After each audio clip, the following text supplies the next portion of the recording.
और ये अपनी सील की लिस्ट लगा रहे हैं और इस शॉप को ये अभी सील करेंगे जी।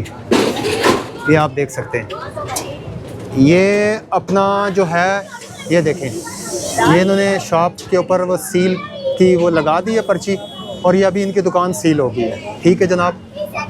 और ये जो भी बंदा वायलेशन करेगा या गवर्नमेंट की रेट लिस्ट के मुताबिक अगर चीज़ें सेल नहीं करेगा तो उसके साथ ऐसा ही होगा, गवर्नमेंट की तरफ से उसको फ़ाइन भी होगा और उसकी पैरा फोर्स की जानिब से शॉप भी सील होगी, जैसा कि अभी ये हो चुकी है। ठीक है जनाब, ये आप देख सकते हैं।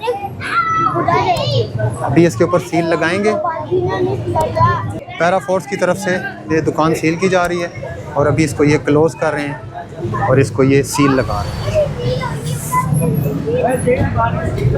ये देखें, अब इन्होंने इसके ऊपर लॉक करके सील लगा दी है। ठीक है जनाब। अब ये गवर्नमेंट की परमिशन के बगैर नहीं ओपन हो सकती। ठीक है।